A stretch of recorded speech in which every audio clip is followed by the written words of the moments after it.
Hi అండి. అందరికీ నమస్కారం. అందరూ ఎలా ఉన్నారు? బాగున్నారా? మేమైతే చాలా బాగున్నాం అనమాట. ఇక్కడ ఏంటంటే ఇవి అయితే పచ్చిపాలండి. ఈ పచ్చిపాలైతే ఇలాగ ఫ్రిడ్జ్‌లో గాని పెట్టారంటే ఇలాగ పైన క్రీమ్‌లాగా కడుతుందనమాట. ఇక్కడ చూసారు కదా!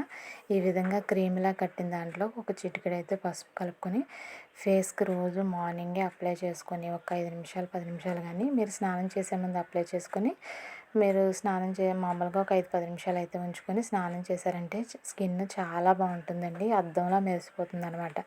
ఇది పార్లర్‌లో మనం ఎన్ని వాడినా సరే ఆ స్కిన్ గ్లో అయితే రాదనమాట. ఇది నేచురల్‌గా ఎప్పటినుంచో వాడే పాతకాలపు పద్ధతి అనమాట. పిల్లలకు కూడా చాలా మంచిదండి ఇది. పచ్చిపాల గురించి అయితే వేరే చెప్పవసరం లేదు కదా! ఇలా పచ్చిపాలు, మంచి పసుపు ఉంటుంది కదా! అది గాని లేదంటే పచ్చి పసుపు కొమ్ము దొరుకుతుంది కదా! అది అరగదీసి కలుపుకుంటే ఇంకా మంచిదనమాట. ఈ విధంగా అప్లై చేసుకోండి. మగవాళ్ళైనా, ఆడవాళ్ళైనా, చిన్నపిల్లలైనా ఎవ్వరికైనా పెట్టొచ్చనమాట.